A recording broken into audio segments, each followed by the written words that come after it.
Rosa Parks was not the first black woman to say, "I'm not giving up my seat on a bus." Well, the story of Rosa Parks started in December of 1955, but 9 months prior to that, there was another story. This story was centered around a woman named Claudette Colvin. Claudette was born in 1939 in the freshness of the Jim Crow era. This is when there were colored doors to let black people know go into this door and let white people know to go into that door. This is when there were colored fountains. This is when everything was segregated. This is when black people were pretty much looked at as second-class citizens. Now, when you were riding a public bus, a bus driver had a lot of power because if anyone black did anything wrong, they could call the police at any moment. Claudette was really heavy into education and learning. She went to Booker T. Washington High School, and her biggest thing that she always wondered was, why did black people not have rights when the Constitution said that everyone did have rights? One day when Claudette had just gotten off of school, this is when she took the bus to go home. On this bus ride, and back in the day, segregation laws were any black people sitting down and there's white people standing up. Black people have to stand up and let them have their seat. As they were going through their routes and through bus stops, started to become more white people in the bus and taking over the bus. So that meant that Claudette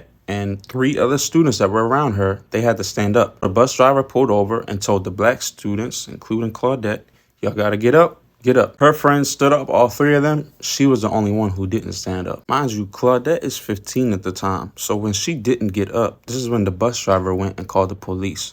When they called the police got there. Everybody is looking and the bus is very quiet. The police got there and grabbed her. They pulled her from out her seat. They gave her handcuffs and they arrested her. And on the way to the police car, they were kicking her, Claudette said, and they were also shoving her in order to get her into the police car. And when she was arrested, the police did not call her family. The police did not let anybody even know that she was arrested. She was given a felony for this. And eventually her pastor had found out that she gotten arrested, and eventually her family gotten to know also. It stayed on her record for years after this. Now, as time went on, eventually civil rights leaders like MLK had found out about her story. But there was a couple things with it that didn't make it look as heroic as, so to say, a Rosa Parks story. The thing about Claudette was she came from a wealthy family. She was really emotionally outspoken, so it didn't really make her look like such a victim. And then as months went on, she had later turned out to be pregnant. When the Rosa Parks thing had happened, it looked a lot different because Rosa was really a good citizen and she was a quiet type of person. She wasn't the type of person who was a lot like Claudette. They hid Claudette's story just in order to make Rosa Parks look like she was the pioneer for the "I'm not getting up" bus thing.